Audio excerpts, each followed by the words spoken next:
അനൂപ്, ഇപ്പോൾ ശശി തരൂർ പാർട്ടിയെ പ്രതിരോധത്തിലാക്കിയല്ലോ അല്ലേ?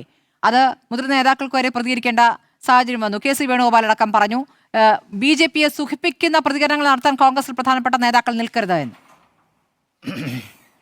നിങ്ങൾ എടുക്കുന്ന പണിയിൽ വെള്ളം കോരി ഒഴിക്കാനാണോ ഇവിടെ തരൂർ പ്രവർത്തിക്കുന്നത്? അല്ല, ശ്രീ VR അനൂപിനോടാണ് ചോദ്യം. അല്ല, ഇവിടെ സംഘപരിവാർ സഹയാത്രികൻ പറഞ്ഞത് ഒരു മുതിർന്ന നേതാവ് ഇത് പറയുന്നു, അതിന് താഴെയുള്ള ആളുകളൊക്കെയാണ് പ്രതികരിക്കുന്നതെന്ന. ഇതിനകത്ത് കൃത്യമായ മറുപടി സംഘടനാ general secretary K C Venugopal പറഞ്ഞിട്ടുണ്ടെന്നേ. അതിൽ കൂടുതലായി എന്നെ പോലെ ഒരാൾക്ക് ഒന്നും പറയാനില്ല. ഇവിടെ കോൺഗ്രസിന്റെ നിലപാട് വളരെ കൃത്യമായി മല്ലികാർജുൻ ഖാർഗെ, രാഹുൽ ഗാന്ധി, ഞങ്ങൾ പറഞ്ഞല്ലോ. നിങ്ങൾ പറയലല്ല, ശശി തരൂരിന്റെ നിലപാടിനെ ശശി തരൂരിന്റെ നിലപാട് ശശി തരൂരിന്റെ നിലപാടിന്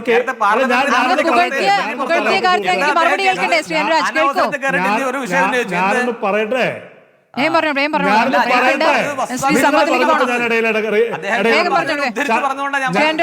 പറയട്ടെ. ഞാൻ കേൾക്കൂ മിസ്റ്റർ, നിങ്ങൾ കേൾക്ക്. നിങ്ങളെ സംഘീകരണ സ്വഭാവം കാണിക്കല്ലേ? ഇവിടെ ശശി തരൂർ പറഞ്ഞത് കെ സി വേണുഗോപാൽ ഞാൻ എത്ര പോയിന്റുകൾ പറഞ്ഞു. വ്യക്തിപരമായ അധിക്ഷേപം പറ്റില്ല, വ്യക്തിപരമായ അധിക്ഷേപം പറ്റില്ല, വ്യക്തിപരമായ അധിക്ഷേപം പറ്റില്ല. അങ്ങയുടെ പോയിന്റിനെ കുറിച്ച് അങ്ങേക്ക് അഭിമാനം ഉണ്ടാകും. തിരിച്ച് അങ്ങനെയുണ്ട്, തിരിച്ച് ബാക്കിയുള്ളവർക്കും ഉണ്ട്. ചരിത്രത്തിൽ കോൺഗ്രസിന്റെ ചരിത്രത്തിൽ എവിടെയാ സാറേ വിവരമുള്ളത്? അതല്ല, ഗോമൂത്ര വിവരം മാത്രമല്ല ഉള്ളത്. ഗോമൂത്രത്തെക്കുറിച്ചും അല്ലല്ല, ഗോമൂത്രത്തെക്കുറിച്ചും ചാണകത്തെക്കുറിച്ചും പുഷ്പവിമാനത്തെക്കുറിച്ചും മാത്രമല്ല ഉള്ളത്. ശരി ശരി, അടിയന്തരാവസ്ഥ പ്രഖ്യാപിച്ച കോൺഗ്രസിന് ഒരു കോൺഗ്രസിന് എന്താ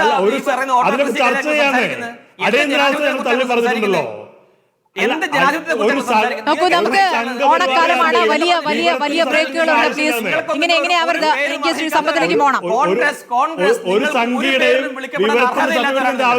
ശരി ശരി, ബഹളം വെച്ച് തോൽപ്പിക്കാമെന്നുള്ളതാണ് ശ്രീ അനുരാജിന്റെ ഒരു ആലോചന. ശരി ശരി, ഞാൻ തിരിച്ചെത്താം ഇടവേളയ്ക്ക് ശേഷം.